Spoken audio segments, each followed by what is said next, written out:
There's a couple of reasons why I chose the Crucible. One being that it's an actor-driven show. A lot of the theater I do here is not as actor-driven. I do it more for entertainment, for my audiences, and a lot of times there isn't a lot of meat to those shows for actors to sink their drama into, their teeth into. It's just so well written. The characters are so strong, all of them, and they have just such great drama happening on stage. So for me, it was more of like, it's time I do a show for my actors, and this was the Crucible. Lots of female roles in it as well. So it was a move in the right direction. The minister is not so lightly crossed or contradicted. There's either obedience or the church will burn as hell is burning. Can you speak 1 minute without we land in hell again? I'm sick of hell! No matter what year, I think it's always relevant. Well, I mean, right now you could say that it's like we have a cancel culture, where with social media, somebody does something or is presumed to have done something, then it's like a mob mentality. Go through history. I'm sure that you'll find relevance with this play, no matter what the decade is.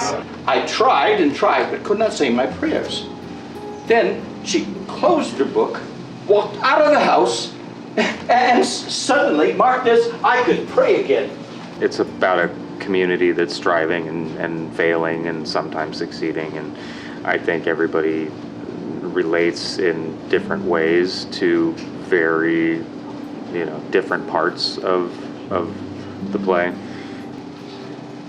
Oh, she's only gone silly somehow. She'll come out of it. So she flies, huh? Where are her wings? And this play's always stuck with me because it's eternal in its essence. And as Arthur Miller once said, it's an allegory for our times, and at any given time it seems to be very potent, especially now in 2021 as well. But also, the play really calls to me, has always called to me because of the human connection in the play. I think she'll wake when she tires of it. A child's spirit is like a child. You can never catch it by running after it. You must stand still, and for love itself, it will soon come back. Abigail is somebody who was ahead of her time, in that if she was alive today, she could put all of that ambition and cunning towards a more productive activity besides accusing people of witchcraft. But since she was born during that time, here's somebody who's completely disrespected, has no really trajectory for her life except to become somebody's wife, and I think is bored. She is in love with someone who's married, so she's not going to be able to marry somebody she actually cares about and be with, and that's kind of the greatest ambition a girl in her time can have. And then all of a sudden someone who's been powerless, is given this immense amount of power all at once, and all of a sudden she can see a brighter future. And all that time, no other family has called for your service. They want slaves, not such as I. Let them send to Barbados for that. I will not black my face for any of them. Reverend Parrish? No, I will have no one else. Goody Putnam. We were beginning what is known as Tech Week, the final week of rehearsals with all the tech and the costumes and stuff. And that Monday that we all met is when they basically said the theaters are all shutting down, and then it was a couple days later that they did the full shutdown. But at that point, our show had been, put on the shelf.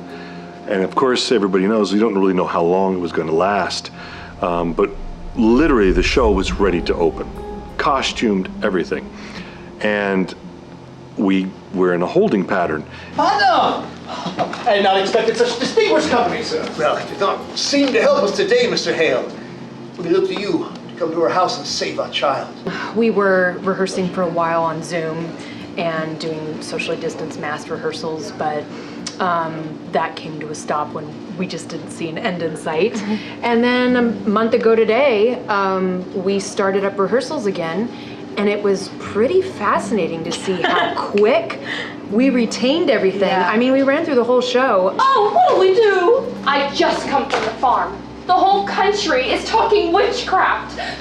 They'll be calling us witches, Abby. Oh, they'll be calling us witches, Abby. She means to tell, I know it. No, Abby, we've got to tell. And I think everybody did a lot of striving over that period of time, and just in our lives, and a lot of the kind of only alternative to the striving was to kind of be more with yourself, you know, because it was a really quiet time and contemplative, and I think people got more into themselves and did a lot of kind of self-discovery work and all of that. A moment, Mr. Proctor. What lumber is that you're dragging home, if I may ask you? My lumber from out my forest by the riverside. Why, we are surely gone wild this year. Our cast is so great. We all love each other so much. And so I think everyone was just really eager to get back in the space again and work. But it was a bit crazy. I think, you know, you come back to a play that you haven't really touched in a year. And you think, oh man, are we gonna remember this? Is this gonna be shaky? And it was better than it was. The Crucible, written by Arthur Miller about the Red Scare, is a great example of coming to see a production, a play, that kind of educates you and reminds you of our history and not to repeat it.